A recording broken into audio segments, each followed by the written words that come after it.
महाराष्ट्र की सियासत में आज दिन भर ये खबर चल रही थी कि शिवसेना की लड़ाई आखिरकार कौन जीतेगा और इसको लेकर अब महाराष्ट्र विधानसभा के स्पीकर ने फैसला ले लिया है। नमस्कार, स्वागत है आपका द न्यूज पर।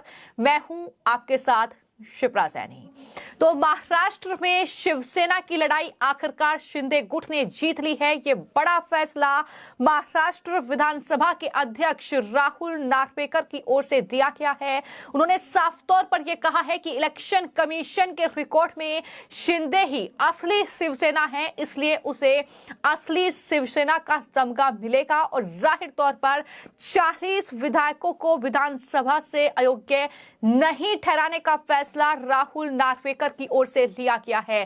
तो उद्धव ठाकरे के लिए बहुत बड़ी हार और साथ ही बहुत बड़ा झटका उद्धव ठाकरे को लगा है। जिस तरीके से लगातार उद्धव ठाकरे ये कह रहे थे कि असली शिवसेना उनकी पार्टी है, लेकिन अब विधानसभा के अध्यक्ष ने सुप्रीम कोर्ट के कहने पर जिस तरीके से यह फैसला लिया है और जिस तरीके से उन्होंने साफ तौर पर इलेक्शन कमीशन के तमाम रिकॉर्ड का जिक्र किया है और यह कहा है कि रिकॉर्ड में शिंदे गुट ही असली शिवसेना है और उसे ही मैंने ध्यान में रखा है।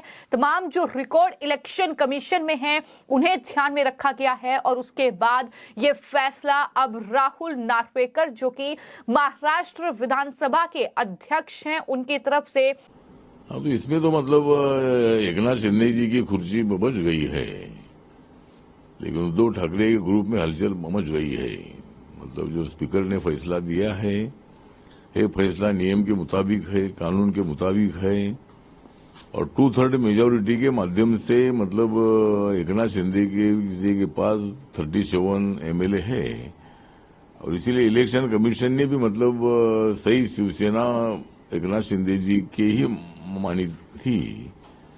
उस पर माननीय राहुल नार्वेकर जी जो महाराष्ट्र विधानसभा के स्पीकर है उन्होंने फैसला देते वक्त उन्होंने बताया है कि 1999 में शिवसेना ने जो संविधान बनाया था, कॉन्स्टिट्यूशन बनाया था और अभी जो नया कॉन्स्टिट्यूशन बनाया है तो जो पुराना कॉन्स्टिट्यूशन है उसको ही स्वीकार किया जा सकता है, नए कॉन्स्टिट्यूशन को हम स्वीकार नहीं करेंगे।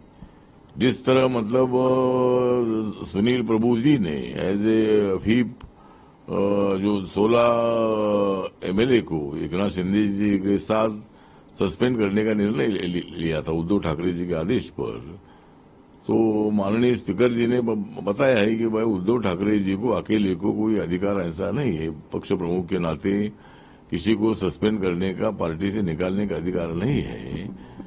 और अभी मतलब एकनाथ शिंदे जी की कुर्सी बच गई है, स्पीकर ने एकनाथ शिंदे जी के बाजू से निर्णय दिया है और उद्धव ठाकरे को बहुत बड़ा झटका बैठा है। तो मुझे लगता है कि मैं माननीय राहुल नार्वेकर जी ने जो निर्णय दिया है उसका मैं स्वागत करता हूं। वही निर्णय होने की हमें अपेक्षा थी और वैसा निर्णय हो चुका है। अभी एकनाथ शिंदे जी मुख्यमंत्री के तौर पर बरकरार रहेगी और असली शिवसेना जो है, असली शिवसेना एकनाथ शिंदे जी की है, यही मतलब उन्होंने माना है। जिस तरह भरत गोगावले जी को व्हीप के रूप में उनका नाम अनाउंस किया था एकनाथ शिंदे जी ने, तो उसको ही सही व्हीप माननीय स्पीकर जी ने माना है और जो सुनील प्रभु जी जो उनके व्हीप थे उसको ही लीगल माना है। तो ये फैसला जो आया है ये बहुत अच्छा फैसला है और ये फैसला संविधान के मुताबिक है, कानून के मुताबिक है और इसीलिए मैं इस निर्णय का स्वागत करता हूं। सुनाया क्या है, मैं आपको ये बता दूं कि मई 2022 में शिवसेना में दो फाड़ हुई थी।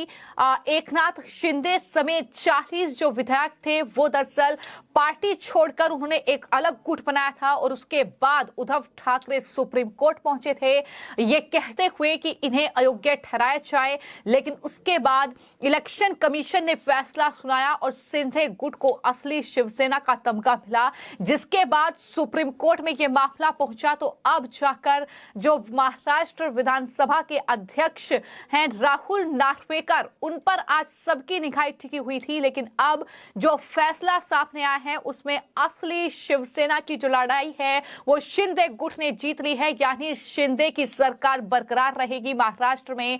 और ये उद्धव ठाकरे, संजय राउत के लिए बहुत बड़ा झटका है, जो लगातार बयानबाजी कर रहे थे। उद्धव गुट की याचिका अमान्य है, ये भी साफ तौर पर राहुल नार्वेकर की ओर से कहा गया है। तो मैं आपको ये बता दूं कि राहुल नार्वेकर जो कि महाराष्ट्र विधानसभा के अध्यक्ष हैं, उन्होंने 1200 पेज का लगभग ये पूरा फैसला था, जिसके मुख्य बिंदुओं को पढ़ते हुए ये साफ कर दिया कि याचिकाकर्ताओं की दलील जो है वो स्वीकार्य नहीं है। उद्धव ठाकरे गुट जो मांग कर रहा है उस मांग को खारिज करते हुए ये बड़ी बात विधानसभा स्पीकर ने कही है कि एकनाथ शिंदे को पद से हटाने का उद्धव को कोई हक नहीं है।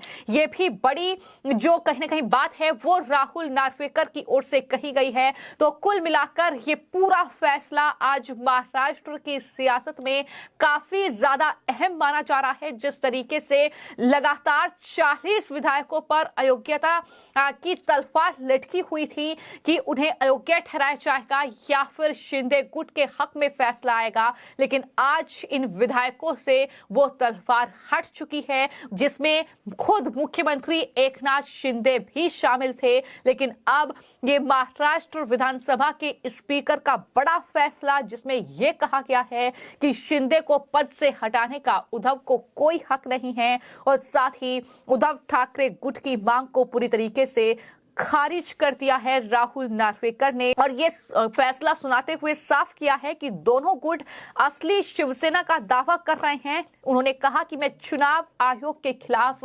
नहीं जा सकता हूं, यानी इलेक्शन कमीशन में जो तमाम चीजें मौजूद हैं, जो तमाम एविडेंस दिए हुए हैं, जाहिर तौर पर मैं उसके खिलाफ नहीं जा सकता हूं। और उन्होंने ये भी कहा कि चुनाव आयोग के रिकॉर्ड में शिंदे गुट ही असली शिवसेना है। उन्होंने कहा कि मैं चुनाव आयोग के फैसले को ध्यान में मैंने रखा है और तब जाकर ये फैसला सुनाया है। तो इस तरीके से तमाम टिप्पणियां उनकी तरफ से की गई। शिवसेना का 1999 का संविधान ही मान्य है, ये भी उनकी तरफ से कहा गया। और इलेक्शन कमीशन के रिकॉर्ड में शिंदे गुट ही असली शिवसेना है। उद्धव ठाकरे ने चुनाव आयोग के फैसले को चुनौती सुप्रीम कोर्ट में दी थी, लेकिन सुप्रीम कोर्ट ने पूरा फैसला महाराष्ट्र विधानसभा स्पीकर पर छोड़ दिया था कि वही फैसला ले। एक डेडलाइन उन्हें दी गई थी 10 जनवरी तक की, और आज वो आखिरी दिन था इस डेडलाइन का जब विधानसभा के स्पीकर को यह फैसला लेना था। और उन्होंने तमाम चीजों का अध्ययन करने के बाद यह फैसला लिया है कि महाराष्ट्र में मुख्यमंत्री एकनाथ शिंदे ही रहेंगे, सरकार उनकी ही रहेगी। चूंकि जिन विधायकों पर अयोग्यता को लेकर यह फैसला होना था, यह फैसला हो चुका है। विधानसभा से अयोग्य नहीं ठहराने का फैसला स्पीकर की ओर से लिया गया है इन विधायकों को। तो जाहिर तौर पर उद्धव ठाकरे के लिए बड़ा झटका, चूंकि अगर ऐसा नहीं होता तो जाहिर तौर पर उद्धव ठाकरे का प्रभाव एक बार फिर से पार्टी के भीतर बढ़ता और कहीं ना कहीं सियासी बयानबाजी का दौर चलेगा। क्योंकि इस फैसले से पहले भी संजय राउत से लेकर उद्धव ठाकरे और यहां तक कि उद्धव ठाकरे के बेटे आदित्य ठाकरे लगातार बयानबाजी कर रहे थे। उनका यह कहना था कि दिल्ली से फैसला आ चुका है, सिर्फ स्पीकर को फैसला पढ़ना है। लेकिन स्पीकर राहुल नार्वेकर ने तमाम चीजों का अध्ययन किया। उन्होंने साफ तौर पर एक एक बिंदु पर बातचीत करते हुए यह कहा कि इलेक्शन कमीशन में ये पूरा मामला पहुंचा था। इलेक्शन कमीशन ने अलग अलग गुटों को, यानी शिंदे गुट और साथ ही उद्धव गुट को अलग अलग पार्टी का नाम दिया था। जो शिवसेना का चुनाव चिन्ह था वो शिंदे गुट के पास पहुंचा था। तो ऐसे में मैंने तमाम रिकॉर्ड खंगाले हैं, तमाम चीजें देखी हैं कि इलेक्शन कमीशन में क्या सबूत जो है वो पेश किए गए हैं, किस तरीके से अपनी पार्टी को लेकर दावे किए गए हैं। और जब ये तमाम चीजें देखी गई हैं तो जाहिर तौर पर शिंदे गुट ही असली शिवसेना का तमगा उसे मिलना चाहिए। और जहां तक विधायकों की संख्या का सवाल है तो मैं आपको यह बता दूं कि बीजेपी, शिंदे गुट, साथ ही जो अजीत पवार का गुट है, अगर कुल मिलाकर उनके विधायकों की संख्या महाराष्ट्र में देखी जाए 288 विधानसभा सीटें हैं महाराष्ट्र की। और उसमें जो बहुमत का आंकड़ा है जाहिर तौर पर वो बीजेपी, शिंदे और अजीत पवार